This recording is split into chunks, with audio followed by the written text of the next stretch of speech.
오늘 말씀의 제목을 한번 따라 하실까요? 데살로니가 성도들의 신앙 고백.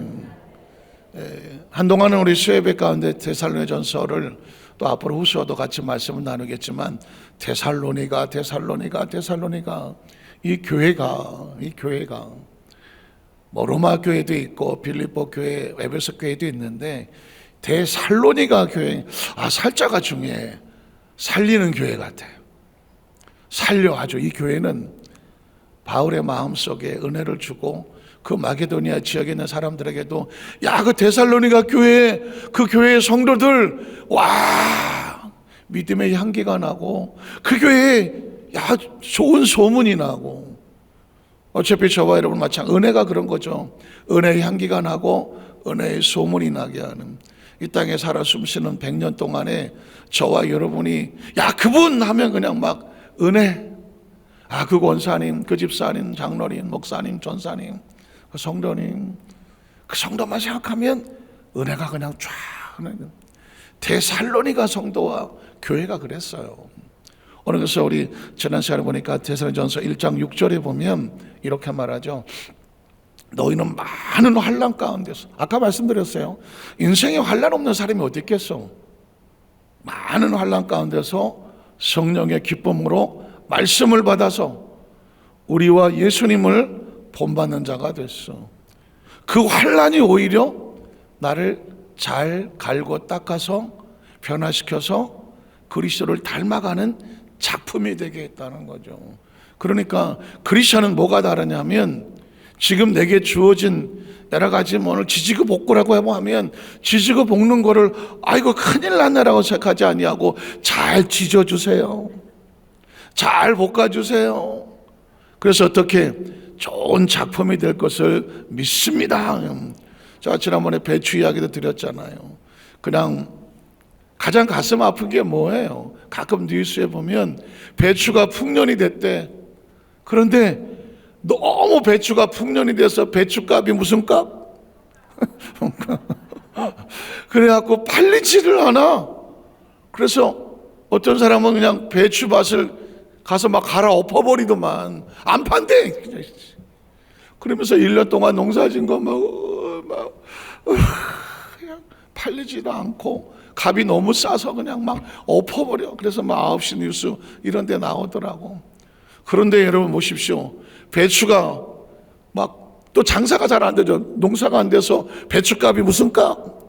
금값이야 또. 이런 배추는 모셔가 아주 그냥 막 봄에 그냥 밭대기로 이거 아주 다 살 테니까 그냥.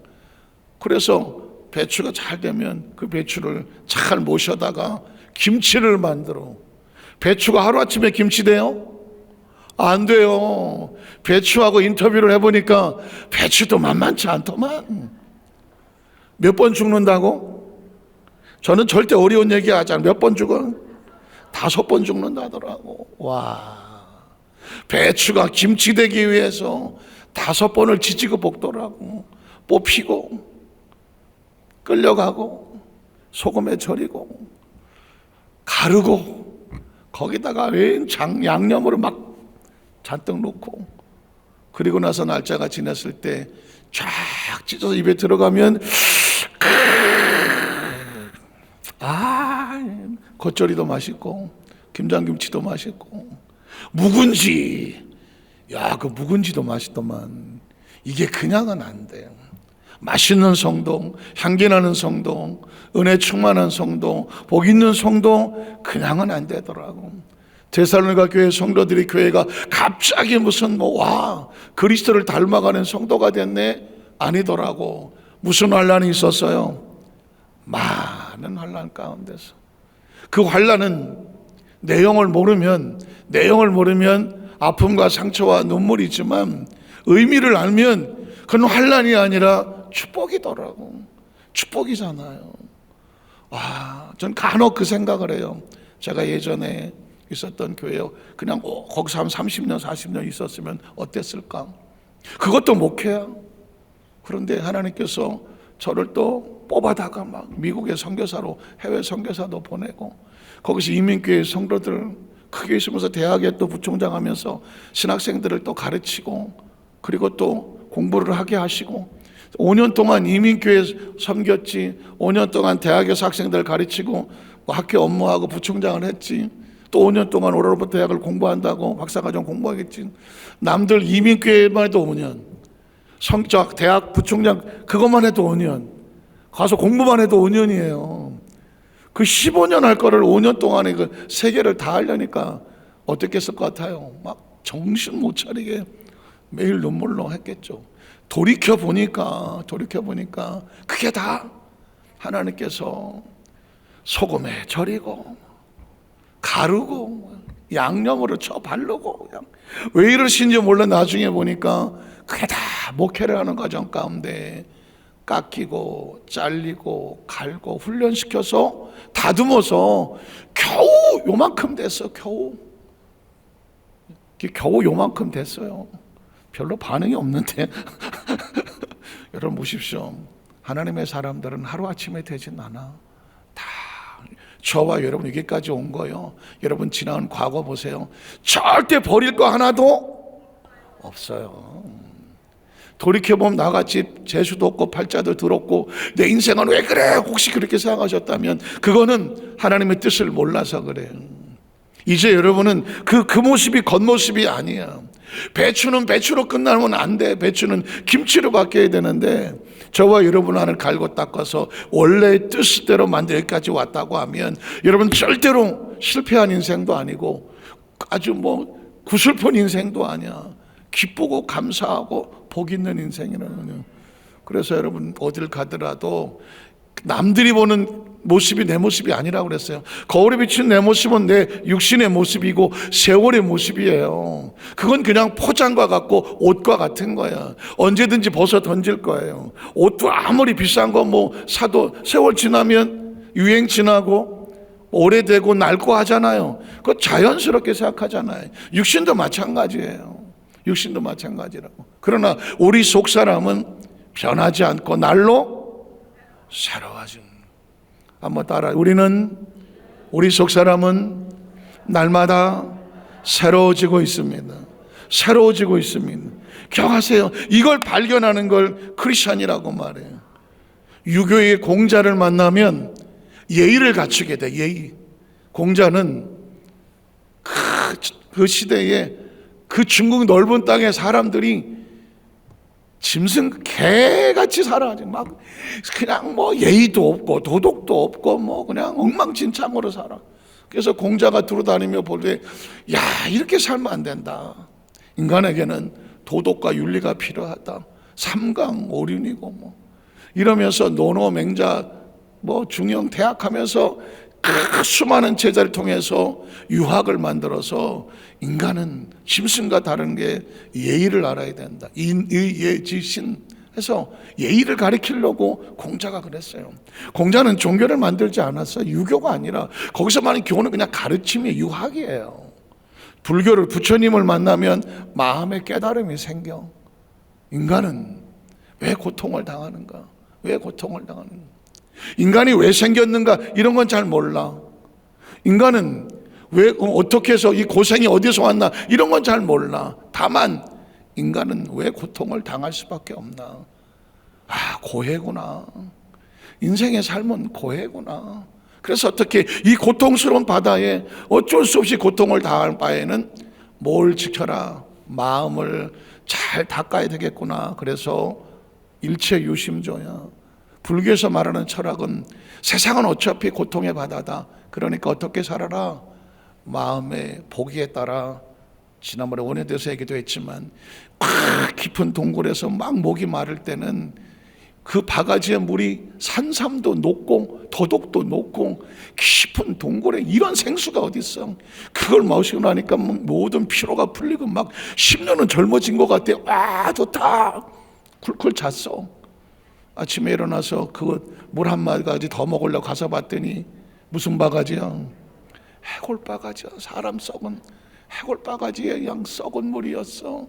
와, 다 토해냈어. 뭐가 달랐어요? 해골 바가지도 그냥 해골 바가지고 그 안에 물도 그냥 물이었어. 그 동굴도 그 동굴이고 먹은 사람도 똑같이 나야. 뭐만 달라요? 생각만 달랐어.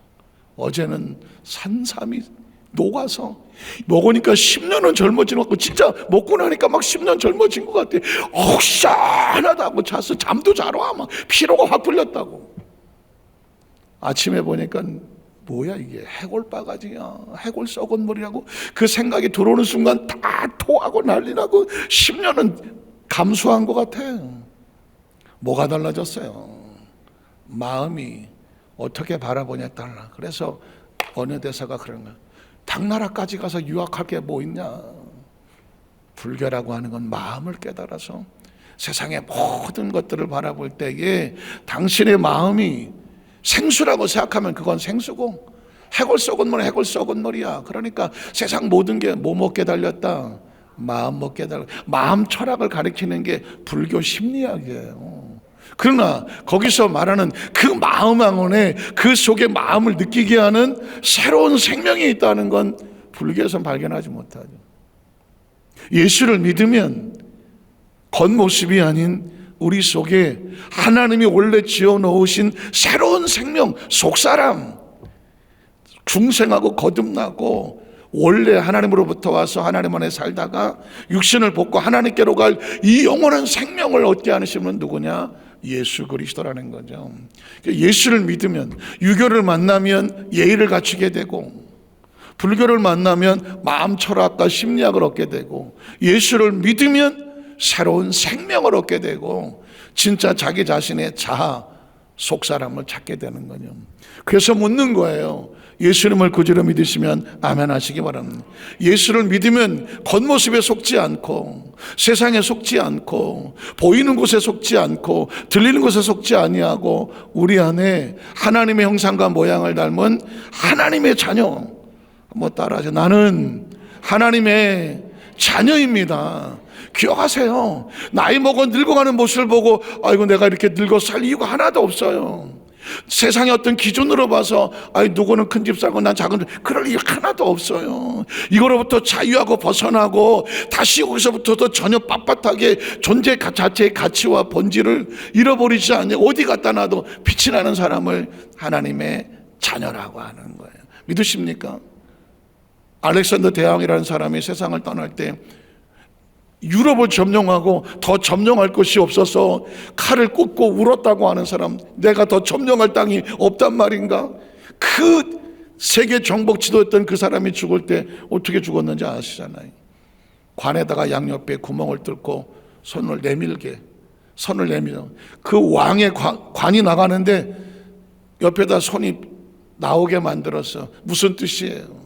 천하 영웅, 그 당시 최고의 알렉산더 대왕, 대제라고 하는 사람도 죽을 때는 무슨 손? 비선손이에요. 이해가 되시겠어요? 이 땅의 육체 가운데 누렸던 모든 것들은 잠시 있다 없어지는 안개와 같고, 풀은 마르고 꽃은 시들지만 하나님의 말씀만 영원히 있다는 거예요. 그 영원히 있는 영원한 생명이 우리 속에 예수로 말미암아 속사람으로 있는 거예요.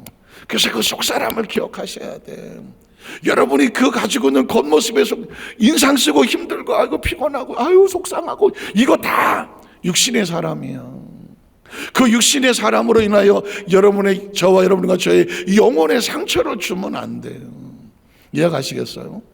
여러분 속에 천하를 주고도 바꿀 수 없고 하나님의 아들 예수 그리스도로 말미암아 값주고 산 영원한 생명이 있다니까. 한번 더 내 안에 영원한 생명이 있습니다. 나는 하나님으로부터 와서 하나님 안에 살다가 하나님의 영광을 위해서 살다가 복음을 위해서 살다가 하나님께로 갑니다. 믿으십니까? 믿으십니까? 이런 자유함과 담대함의 생애 코스를 알고 있어요. 어차피 우린 어디서 만나? 천국에서 만나. 어차피 천국에서 만나.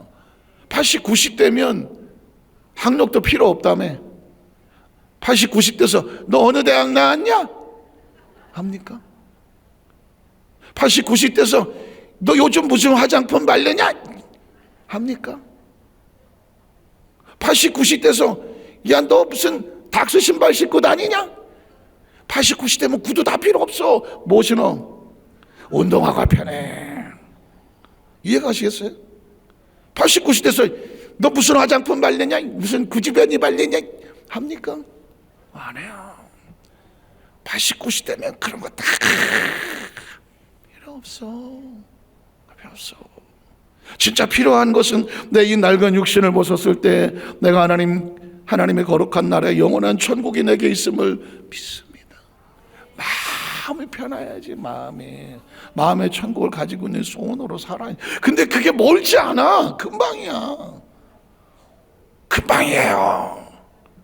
그 얘기는 벌써 90 세월이 빠단 얘기가 아니라 이 마음이 80이든 60이든 70이든 30이든 20이든 마음에 천국이 있으면 그 사람은 행복한 사람이고,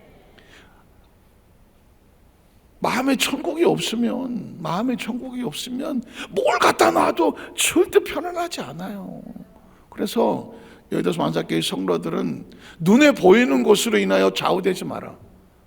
귀에 들리는 소리로 좌우되지 마라. 순간의 감정으로 여러분의 마음의 생명처럼 가져가는 영혼의 이 중심이 흔들리지 마라. 누가 뭘 한다 그래도 까딱하지도 마라. 누가 뭐 눈에 보이는 것, 누가 좀 잘해준다고 마음 중심 흔들리지 마라. 하나님의 사람은 그 마음의 중심에 천국의 소망을 가지고 있고 존재 자체의 가치를 가지고, 나는 어느 누구와도 어떤 것도 내 마음을 흔들 수 없는 중심의 천국을 소유하고 기쁨을 소유하고 살아가는 하나님의 자녀다. 이런 자신감이 있을 때 누구도 흔들 수 없는 것. 이건 신앙 연조에 상관없어. 얼마나 뭐 읽었느냐 배웠느냐 필요 없어. 진짜 자기 자신을 발견해내야 돼. 어느 날 내 모습이 거울로 비치지 않고 나이로 보이지 않고 환경으로 보이지 않고 누가 뭐라고 했는데 예전에는 조금만 뭐라도 파닥파닥거리고 자존심 상하고 막 눈이 희번덕거리고 막 조금만 그러면 조금만 그러던 하던 사람이 세상이 흘러 지나가더라도 다 지나가라 그래. 다 지나가라 그래.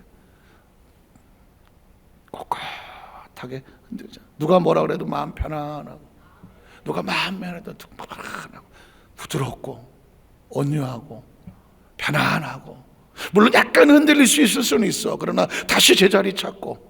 믿으십니까? 이걸 하면 어디 갖다 놓아도 여러분 건드릴 사람은 아무도 없어. 이해하셨어요? 그래서 늘 항상 여러분의 얼굴 표정을 보셔야 돼요. 얼굴 표정을, 물론 잘 가리시는 것도 화장이지만, 잘 가리시고 그리는 것도 화장이지만, 진짜 화장은 뭐냐면 내가 가지고 있는 내 삶의 감정이 내 얼굴을 만들어. 내 지나온 삶에 큰 슬픔으로 살아온 사람은 아무리 가려도 눈빛이 슬퍼.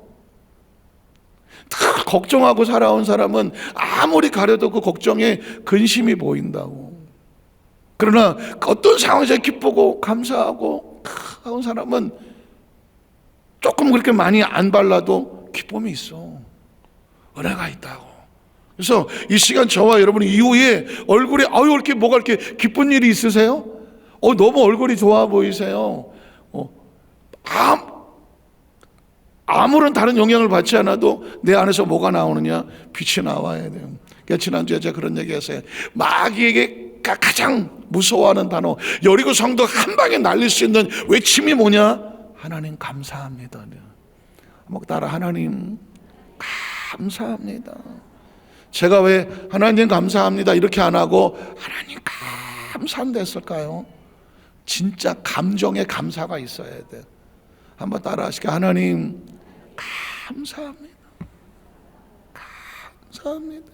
진짜 이 감사를 느끼면서 해야 돼. 하나님 감사합니다. 목소리 크다고 감사가 아니라 속에서부터 이 감사의 고백은 여리고 성도 무너져요. 속에서부터 우러나오는 감사, 은혜에 감사하는 건요, 지금 저와 여러분을 묶고 있는 어떤 벽이라도 무너뜨려요. 그리고 자유하게 만들어요. 그리고 감사에는 생명이 차고 넘쳐요. 그 사람이 진짜 감사한지 안 한지는 얼굴을 보면 알아. 그래서 제가 자꾸 얼굴을 보는 거예요, 여러분. 펴요. 원래 인상이 그래? 좀 펴요. 왜냐하면 진짜 감사로 제사 드는 하나님을 영화롭게 한다고 말해요. 피조물이 하나님 앞에, 창조주 앞에 감사하다고 말하면 하나님은 그냥 눈물 난다고. 여러분 보십시오. 무슨 어머니날 어버이날만 애들이 와갖고 뭐 나실제 괴롭고 다음날부터 전화 안 와. 오죽하면 감사할 줄 모르니까 그날이라도 감사하라고 하잖아요. 그런데 어느 날 자식이 와서 진짜 생각할수록 감사하다고 하면 어느 부모가 거기서 눈물 안 흘리겠어? 안 흘리겠냐고. 기억하세요. 전 뭐 다른 설교도 있고 여러 가지 내용을 많이 아는 게 중요하지 않아. 아무리 1시간 2시간을 떠들어놔도 나를 스쳐가는 소리라고 하면 의미 없어요. 그런데 한방 내 인생을 바꿀 수 있는 건 감사야.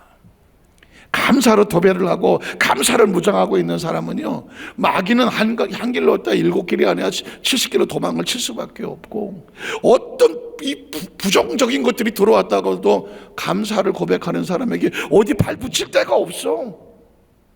어떤 재수 없는 게 와서 재수 없게 하려고 해도 감사를 무장한 사람은 재수 없는 게 붙을 데가 없다니까. 이해가 되시겠어요? 우리 마음에 서운하고 섭섭하게 두려고 와서 어떤 걸 공격하려고 왔지만 그럼에도 불구하고 감사하는 사람을 누가 건드릴 수 있겠어? 여기서부터 신앙이 무장하고 그 위에 말씀도 들어오고 기도도 들어오고 찬양도 들어오고 예배도 들어오고 헌신도 들어오고 봉사도 하고, 그래 이 감사가 다 불붙여서 열매 맺게 하는 거지. 뿌리 자체가 감사가 없는데 억지로 봉사하고 뭐 억지로 찬양하고 시간도 없어 죽겠는데 나오라고, 아이고 뭐 겉모습을 하는 것지만 뿌리에 감사가 없다. 시냇가에 심은 나무는 그 시냇가가 감사요. 감사에 뿌려놓은 그 나무들이 열매를 맺고 자라는 거예요. 아마도 이 데살로니가 교회 성도들의 근본적인 뿌리는 많은 환난 가운데도 성령의 기쁨이라고 하는 건 감사야. 말씀을 받아서 감사했어. 그래서 어떻게 그리스도를 말씀 붙잡고 달아가면 그리스도를 닮아가는 삶이 될 수밖에 없는 거죠. 7절에도 보니까 이렇게 말합니다. 그러면 너희가 마게도냐와 아가야의 모든 믿는 자의 뭐가 됐다? 본이 됐어. 우리는 어떻게 그리스도를 믿는 본이 될까요? 제자 훈련 다 많이 있겠지만 가장 최고는 뭐냐? 끝에 최정상에 있는 건 뭐냐? 감사야. 모든 훈련의 마지막에 열매 맺게 하는, 그래서 어떻게 하려고? 감사합시다죠. 그렇죠? 감사가 예배로 들어오면 감사 예배가 되고, 감사가 찬양이 되면 감사 찬양이 되고, 감사가 기도가 되면 감사 기도가 되고, 그렇죠? 감사가 예물이 되면 감사 예물이 되잖아요. 그리고 여러분 나가서 누군가를 만나서 감사해서 그 영혼에게 복음을 전하면 전도가 되는 거잖아요. 그의 삶은 어떤 삶이었다? 그는 감사로 사는 삶이었다. 그런 사람은 아주 본을 받을 수밖에 없는, 누군가 옆에 늘 감사로 사는 사람이 있다면 그분하고 같이 다니십시오. 왜 그런지 아세요? 같이 올마. 삼인행은 필요하사다. 사람이 세 사람 있으면 그 중에 한 사람은 반드시 스승이 있다. 스승이 있어. 근데 그 같이 다니는 사람, 늘 감사로 사는 사람하고 같이 다녀야 돼요. 늘 원망하고 불평하고 다니는 사람하고 같이 다니면 어느 날 보니까 똑같이 하고 있어. 한번 따라하셔. 말은 닮는다. 말은 닮아요. 제가 저 양산이나 울산이나 그 가서 부흥회하고 오면 제가 말투가 바뀌지 않아요? 경상도 말 나오지 않아요? 제가 또 뭐 광주나 이쪽에 갔다 하면 아따 그러지라잉 할 수도 있어요. 그 말은 달라요. 그래서 철저하게 여러분 주위에 있는 사람이 여러분의 미래를 만들어요. 내 주위에 있는 사람이 내 미래를 만든다. 원망하고 불평하고 늘 부정적이고 남 비판이나 보고 흉이나 보고 이간질시키고 막 재미는 있어. 뒷담화 까고 호박씨 가는 거, 이런 전문적인 용어는 여러분이 못 쓸 테니까 재미는 있어. 아이고 저거 말이야. 아이고, 그래 너도 그렇겠니? 나도 그랬어. 아이고 그래 지가 뭐 잘났다고. 아이고 재미있어. 재밌다고 호박씨 까고 뒷담화 까는 거. 그런데 영이 죽어. 하나님의 영은 그런 거 좋아하지 않아요. 하나님의 영은 호박씨 까는 거 좋아하지 않아요. 하나님의 영은 뒷담화하는 거 좋아하지 않아요. 하나님의 영은 다른 사람을 험담하는 거 좋아하지 않아요. 하나님의 영은 다른 사람 비판하고 정죄하고 거기다 대고 평가하고 어쩌다 저쩌다 입에 올리는 거 좋아하지 않아요. 왜냐하면 너는, 한번 따라하세요. 너는 어떤데? 하나님이 묻는 거예요. 너는 어떤데? 네가 감히 누구이기에 하나님이 창조하셔서 만드신 하나님의 사람들 향하여 네가 네 입을 놀려서 하나님 만든 작품에 대해서 네가 상처를 내느냐는 거죠. 그래서 그것조차도 우리가 안 하려고 우리 입에 감사를 담는 거예요. 어떤 상황 속에서도 감사를 담는 거라고요. 그래야 누굴 닮아갔냐? 그를 닮아가고 그 사람을 다른 사람들이 보고 따라오는 거예요. 누군가 내 감사의 모습을 보고 나를 따라온다면 그걸 본이라고 말하고, 8절에 보면 주의 말씀이 너희에게로부터 마게도냐에게만 들릴 뿐만 아니라 어디 하나님을 향하는 너희 믿음의 소문이 각처에 퍼져나갔어. 각처에. 인생을 성공적으로 살거나 신앙생활 성공할 수 있는 방법 다 생각이 안 나는데 딱 하나 하라 그러면 무조건 감사해요. 감사로 도배를 하십시오. 이거는 제가 할 얘기가 너무나도 많은데 그냥 머릿속에 집어넣으시라고 하는, 감사가 나의 운명을 바꾸고요, 감사가 자녀들의 운명을 바꿀 거고요, 감사가 가정의 운명을 바꿀 거고요, 감사가 사업과 직장의 운명을 바꿀 거고요, 감사가 공동체의 운명을 바꿔요. 감사는 추상적인 단어가 아니에요. 감사는 내 생명이 달려있는 그런 삶의 모습이에요. 앞으로 이후에 지금까지 이렇게 살아오셨겠지만 내 상에 어떤 상황이든지 나는 감사할 것만 보겠다, 감사하는 소리만 듣겠다, 감사의 고백만 가지고 나가겠다. 그게 운명을 바꿔요. 오늘 성경에 보면 9절에도 이렇게 말합니다. 9절에 보니까 그들이 우리에 대하여 스스로 말하기를, 제가 요걸 한번 조금만 잘라보고, 이렇게 그들이 데살로니가 교회 성도들이, 우리는 뭐냐면 바울과 그 복음을 전했던 사명자, 사역자들이에요. 자, 데살로니가 성도들이 바울과 같이 자기들에게 복음을 전해준 사람에게 스스로 말하기를, 자기들끼리 말하기를, 우리가 어떻게 너희 가운데에 들어갔는지, 그들이 어떤 어려움과 아픔을 가지고 나에게 복음을 전해줬는지.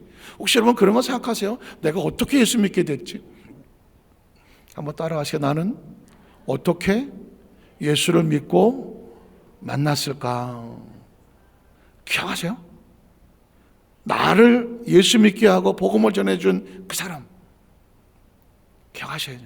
또 오늘 여기까지 오면서 나를 끊임없이 말씀과 기도를 통해서 이 정도까지 말씀 훈련을 시켜주고 교육을 시켜주고 같이 영적으로 통역하고 온 우리 공동체, 서로 그 왔는지와, 그 다음 절을 보면 어떻게 우상을 버리고 하나님께로 돌아와서 살아계시고 참나 하나님을 섬기, 어떻게 우상을 버리고 지나간 과거, 이 사람들이 어떻게 빠져나오니. 데살로니가라는 지역이 엄청난 아주 발전된 항구였어서, 고린도도 마찬가지지만 겐거리 항구, 이런 항구에 가면 거기 배가 많이 오고 사람들이 많이 오고, 내려와서 오랫동안 배 안에 있다가 내려오니까 주머니에 돈은 있고, 그러니까 어디 술집 여기저기 유흥가가 많고 향락시설이 많고 여기저기 여러 가지 것들이 많이 있으니까 유혹이 많은 곳이고, 그러다가 보니까 특별히 이 시대에는 로마의 황제가 다루던 시대인데, 로마 황제를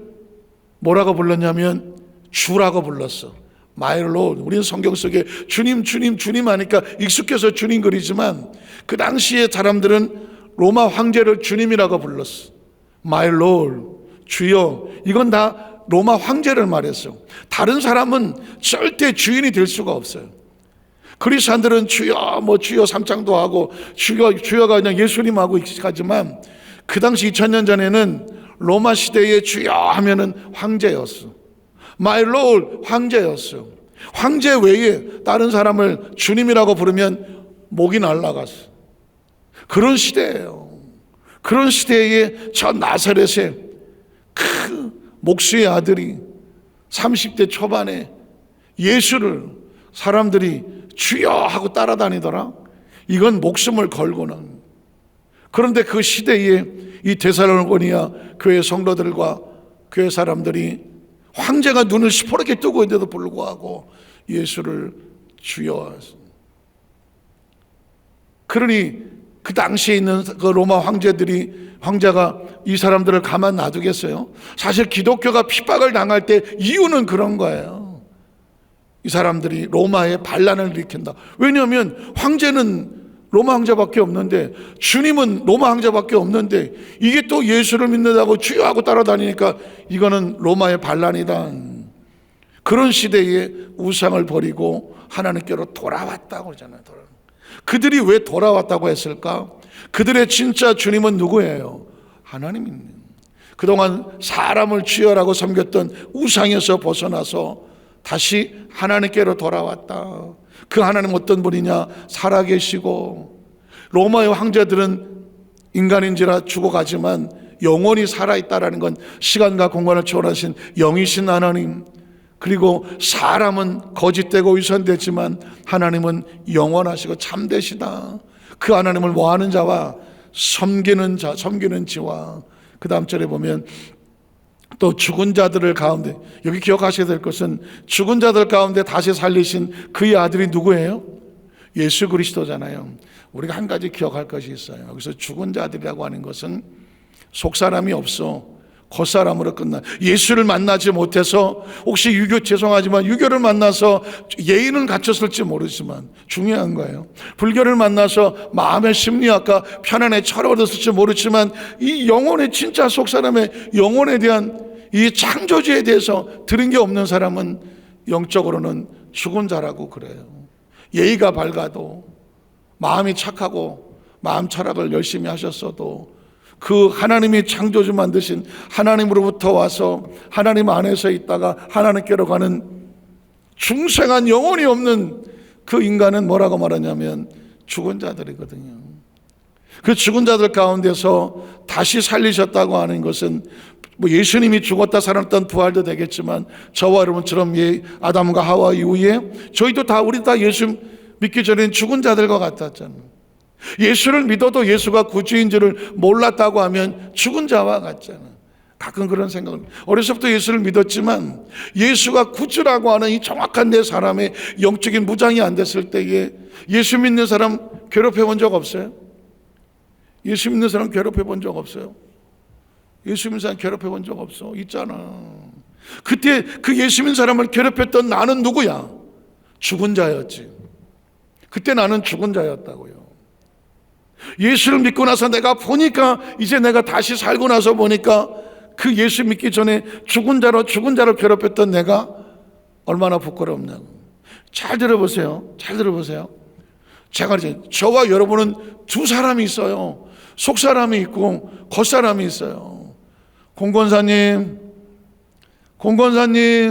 피곤하시죠? 거기 히타가 있어 따뜻해서 그래. 이거 꼭 기억하셔야 돼. 예.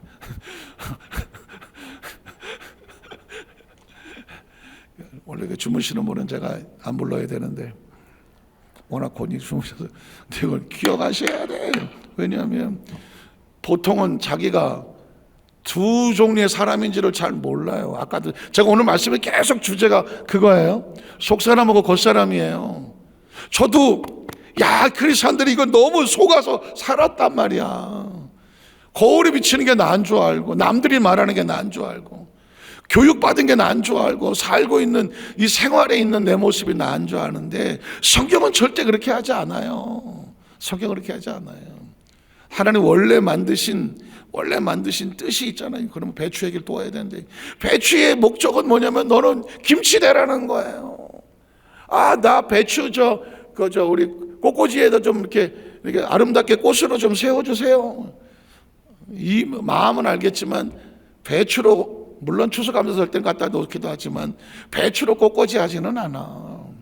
배추는 배추의 사명이 있는 것처럼 크리스천은 각자 한 사람 한 사람 하나님 나라에 사명이 있단 말이에요. 그 원뜻이 있단 말이에요. 각자 이 소중한 원뜻을, 나를 발견해야 돼. 많은 사람들은 그냥 똑같이 세상 사람하고 똑같이 살고 교회만 다닐 뿐이야. 그냥 교회만 다닐 뿐이야. 이러니 얼마나 가슴 아프냐고. 교회만 다니는 걸로 끝나지 말고 원래 우리 속에 있는 하나님의 원뜻, 원래 내 모습을 찾아서 난 이런 모습이구나 자기를 발견했을 때 육신의 상경 속에서 자기가 뭐 할 수 있느냐? 초월할 수가 있다니까요. 했잖아요. 유행에 초월할 수가 있고, 남들이 뭐라는데 초월할 수 있고, 좀 가졌든 못 가졌든 초월할, 어차피 다 지나가. 어차피 다 지나간다니까. 좀 배웠든 못 배웠든 그것들은 상처 입을 필요 없어. 뭐 자식이 좀 많든 적든 그런 것 때문에 말 수 없어. 머리숱이 좀 필요 없어. 필요 없어요. 하나님의 자녀는 진짜 속에 있는 자기 자신의 이 아이덴티티 정체성을 가지고 담대하게 살 수가 있어야 돼요. 그래서 사실은 예수님이 부활했다고 우리 나중에 뭐 죽으신 다음에 부활, 이런 부활도 있지만, 사실 우리는 진짜 부활은 뭐냐면 예전에 속사람이 겉사람에서 나와서 진짜 나를 찾는 걸 뭐라고 말하느냐? 부활이라고 말해야 돼요. 이게 부활이 안 되면 아직도 죽은 자들 섞어 산다니까. 아까 제가 물었잖아요. 우리가 그 속사람이 나와 있기 전까지는 우리도 다 옛날에 예수 안 믿는 사람들 핍박한 적이 있었다니까. 아니, 예수 믿는 사람을 핍박한 적이 있었다니까. 우리가 죽은지도 모르고 산 사람을 핍박한 적이 있다니까. 예수를 믿고 나서 살고 나서 보니까 이게 얼마나 미안하고 가슴 아픈 일이냐고. 이해가 되세요? 되세요? 그래서 예수 믿기 전에 내 모습, 혹시 예수를 믿어도 여전히 부끄럽고 힘들던 그 옛 모습은 십자가에 못 박아서 죽어져서 이제 내 삶에 다시 없잖아. 이게 죽은 자야. 우린 더 이상 죽은 자가 아니라 예수님 안에서 산 자들이에요. 믿으십니까? 우린 살았어요. 이해가 되세요? 지나간 옛사람은 다 십자가에 못 박아서 다시 그냥 못 나오게 그냥 관에다가 뚜껑을 못을 박아서 버려야 돼. 바울이 말했던 것처럼 이전 것은 다 지나갔으니 보라 새 것이 되었도다.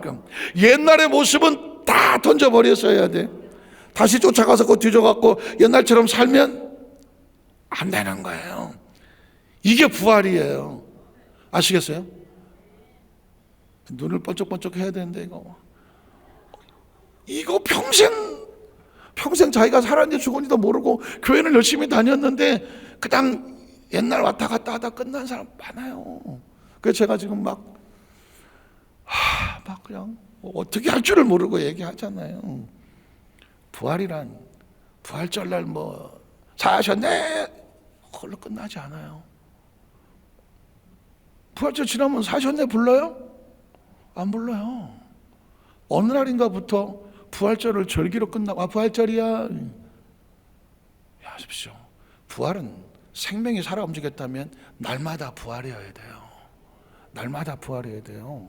그리고 그 부활이란 뭐냐? 내 안에 옛날에 부끄럽고 힘들었던 육신의 그 생명은 다 못 박아버리고 이젠 내가 전혀 다른 새로운 삶, 속사람으로 살아가는 이 부활의 생명을 늘 유지하고 지키고, 그걸 붙잡기 위해서 뭐 하느냐 하면 늘 기도하고 예배 드리면서 생명을 부음받는 것, 이게 하나님과의 만남이에요. 그게 예배예요. 그게 기도예요. 그게 찬양이고요. 말씀을 들으면서 내가 육신의 감정으로 살지 아니하고 속사람을 대응하고 사는 크리스찬답게 살아가는, 거룩하게 살아가는, 이게 제자 같은 거예요. 오늘 그 아들이 하늘로부터 강림할 것은 재림이고요. 너희가 어떻게 기다리는지를 말하는 이는 장래 노하심은 심판이고요. 우리를 거기서 누가 건진다고요? 예수 그리스도가 건져요. 자, 말씀을 정리할게요. 잘 들어보세요. 예수님의 심판과 재림, 끝날은 와요. 끝날은 온다고요. 그 끝날은 역사적인 심판이라고 말하고, 그 역사적인 재림이 오기 전에 우리 각자가 자기 수명의 인생의 말을 마치고 하나님께로 올라가요. 그건 개인적인 종말이라고 말해요. 어쩔 수 없잖아요. 그러면 그때 가서 하나님 이렇게 보고 야, 넌 안 되겠다, 넌 되겠다, 그때 하는 게 아니에요. 우리가 쌓아놓은, 지금부터 준비하고 기름을 듬뿍 준비하듯이 지금 우리가 드린 예배, 우리 하나님께 헌신하는 삶, 그리스도를 닮아가는 삶, 이게 다 뭐냐? 기름을 준비하는 삶이에요. 기름을 내가 준비하고 내가 들어가는 거예요. 열천열 보세요. 기름을 자기가 준비하고 신랑이 왔을 때 자기가 준비한 기름 들고 나가서 신랑을 맞았잖아요. 그때 가서 나 기름 없어요, 뭐 주셨어요, 맞죠? 자기가 준비 안 한 거예요. 미르나 다섯 처녀는 자기가 기름 준비 안 했어요. 나중에 가서 좀 꽂달라고 했지만 기름은 꽂을 수 있는 게 아니었어요. 그래서 크리스찬들은 매일매일을 어떻게 살아가느냐, 때를 아끼고 자기가 내 안에 기름을 준비하고 살아가는 걸 뭐라고 말하느냐, 지혜롭다고 말하고 슬기롭다고 말하는 거예요. 절대 다른 사람, 저 사람 뭐 교회 나와요 안 나와요, 다른 사람 비교할 거 없어요. 왜 나만 이렇게 열심히 해요? 그 열심히 기름을 준비하는 거예요. 다른 사람 비교할 거 하나도 없어요. 신앙은 1대1이에요. 부부간에도 1대1이고 부모 자식도 1대1이고요. 할머니 손자 다 1대1이에요. 이해가시겠어요? 오늘 간절히 바라기는 우리에게 이 원리와 원칙을 가르쳐 주는 게 말씀이고, 그 기름을 준비한 지혜롭고 슬기로운 처녀를 혼인잔치에 신랑 잔치하게 하는 것이 그게 예수 그리스도라는 거예요. 오늘 그 은혜로 우리 늘 깨어서 준비하고, 누가 시켜서가 아니라 본인이 준비한 기름의 등불을 가지고 천국 잔치에 다 들어가신 우리 성령 되시기를 주님의 이름으로 축원합니다. 기도하겠습니다. 하나님 아버지 감사합니다.